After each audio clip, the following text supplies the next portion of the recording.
آپ کو یہ جان کر شوق لگے گا کہ زمین پر انسان پہلا رہائش نہیں تھا. ہم سے پہلے یہاں ایک پوری مخلوق آباد تھی جنہیں ہم جن کہتے ہیں, اور تاریخ بتاتی ہے کہ انہی جنات میں سے ایک جن اپنی عبادت کے زور پر فرشتوں کے ساتھ رہنے لگا اور فرشتوں کا لیڈر بنا, ان کا استاد بنا. لیکن جب اللہ نے انسانوں کو بنایا تب کیا ہوا؟ یہ کہانی ہے ابلیس کے عروج اور زوال کی, جسے جاننا ہر مسلمان کے لیے ضروری ہے. ویڈیو شارٹ ہے, پوری دیکھنا. تاریخ اور تفاسیر میں آتا ہے کہ انسانوں کی پیدائش سے تقریباً 2000 سال پہلے اللہ تعالیٰ نے زمین پر جنات کو بسایا تھا, لیکن انہوں نے زمین پر رہنے کے کچھ عرصے بعد بغاوت شروع کر دی. انہوں نے اس قدر خون ریزی اور فساد مچایا کہ اللہ کا غضب نازل ہوا. اللہ نے آسمان سے فرشتوں کو ایک لشکر بھیجا. ان فرشتوں نے باغی جنات کو مار بھگایا اور انہیں جزیروں اور سمندروں کی طرف ڈھکیل دیا. لیکن ان جنات میں سے ایک بچہ تھا. یہ کچھ روایت کے مطابق ایک عابد جن تھا جسے فرشتوں نے نہیں مارا. اس جن کا نام تھا عزازیل. یہ عزازیل کوئی عام جن نہیں تھا. اس کے اندر عبادت کا اور اللہ کے قربت کا اتنا جنون تھا کہ کہتے ہیں کہ زمین کا کوئی ایسا کونا نہیں تھا جہاں اس نے سجدہ نہ کیا ہو.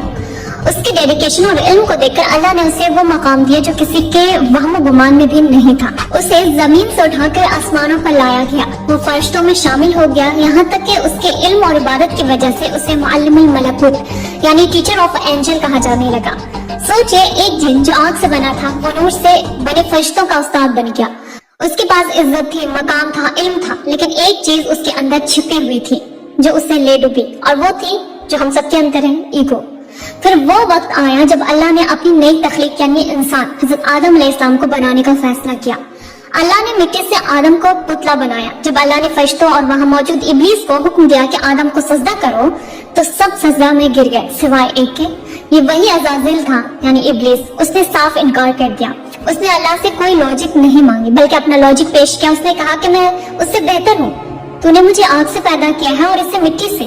بس یہ ایک جملہ, یہ ایک سوچ کہ بہتر میں ہوں, آئی ایم بیٹر, اس نے اس کی کروڑوں سال کی عبادت کو خاک میں ملا دیا.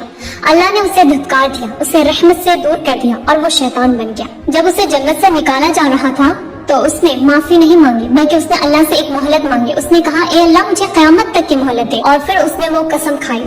اس نے کہا, میں تیرے سیدھے راستے پر بیٹھوں گا اور میں انہیں آگے سے, پیچھے سے, دائیں سے, بائیں سے بہکاؤں گا اور تو ان میں سے اکثر کو شکر گزار نہیں پائے گا. یہ وہ اوپن چیلنج تھا جو اس نے پہلے دن دیا تھا.